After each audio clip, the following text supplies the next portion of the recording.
नमस्कार दोस्तों, मासकॉम master class में आपका स्वागत है। क्या आपने गौर किया है कि जब हम मनोरंजन के बारे में सोचते हैं तो सबसे पहले हॉलीवुड फिल्में, नेटफ्लिक्स सीरीज या के पॉप म्यूजिक दिमाग में आता है। कभी कभी तो यह लगता है कि पूरी दुनिया का मीडिया एक ही दिशा में चल रहा है। यही है मीडिया इंपीरियलिज्म और कल्चरल डोमिनेंस की असल कहानी। मीडिया इंपीरियलिज्म का मतलब है जब ताकतवर देशों का मीडिया कमजोर देशों पर हावी हो जाता है, यानी पश्चिमी देशों के समाचार चैनल, फिल्म इंडस्ट्री और मनोरंजन प्लेटफॉर्म दुनिया की मीडिया खपत को नियंत्रित करने लगे। उदाहरण के तौर पर CNN और BBC की रिपोर्टिंग ने अंतर्राष्ट्रीय पत्रकारिता की दिशा ही तय कर दी है। अमेरिका का हॉलीवुड और अब नेटफ्लिक्स पूरी दुनिया की ऑडियंस को आकर्षित करता है, लेकिन बात सिर्फ मीडिया तक सीमित नहीं। अब मीडिया किसी देश की संस्कृति, सोच और जीवन शैली को भी प्रभावित करने लगे तो कहते हैं कल्चरल डोमिनेंस। अब कल्चरल डोमिनेंस को अगर हम समझें एग्जाम्पल के थ्रू तो अमेरिकी जीवन शैली को ड्रीम लाइफ के रूप में प्रस्तुत करते हैं। हॉलीवुड फिल्मों के कारण स्थानीय सिनेमा का कमजोर हुआ।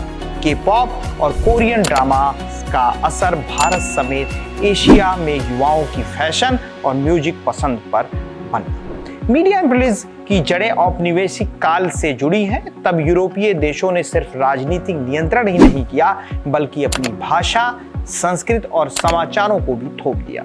बाद में शीत युद्ध जो कि कोल्ड वार था के समय अमेरिका और सोवियत संघ दोनों ने मीडिया का इस्तेमाल सॉफ्ट पावर के रूप में किया।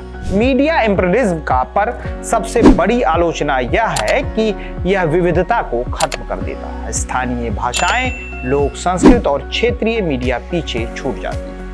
यूनेस्को की न्यूको debates new world information and communication order इसी असमानता के खिलाफ उठाई गई आवाज थी। मांग थी कि हर देश की अपनी संस्कृति और सूचना प्रणाली को सुरक्षित रखा जाए। आज डिजिटल युग में स्थिति और जटिल हो गई है। Netflix, Amazon prime, Disney plus और इंस्टाग्राम जैसी कंपनियां सिर्फ मनोरंजन नहीं दे रही बल्कि सांस्कृतिक मूल्यों को भी परिभाषित कर रही हैं। उदाहरण, भारतीय युवा मार्वल और DC सुपर हीरोज को अपने आदर्श मानने लगे हैं। स्थानीय लोक कथाएं या कहानियां ग्लोबल कंटेंट में के दबाव में सिमट रही हैं। तो दोस्तों, मीडिया इंपीरियलिज्म और कल्चरल डोमिनेंस हमें यह सिखाते हैं कि मीडिया सिर्फ सूचना का माध्यम नहीं बल्कि संस्कृति और पहचान का वाहक भी है। जरूरत है कि हम वैश्विक मीडिया से सीखें लेकिन अपनी संस्कृति, अपनी आवाज और अपनी कहानियों को भी मजबूती से सामने रखें, क्योंकि पत्रकारिता का असली मकसद यही है,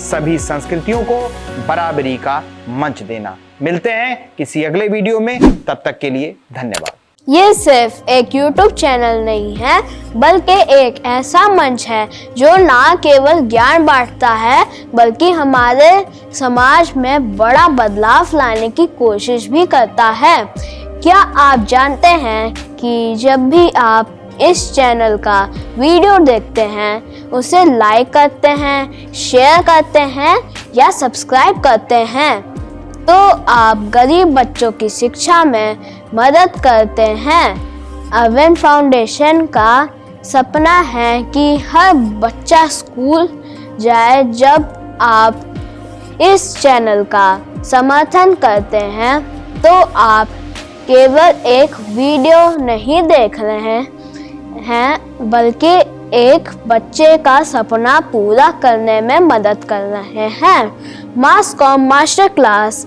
को सब्सक्राइब करें, वीडियो शेयर करें और अरविंद फाउंडेशन के इस सफ़र का हिस्सा बने।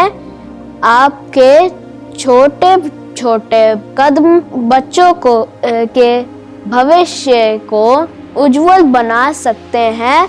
इसलिए आइए मिलकर बदलाव लाएं।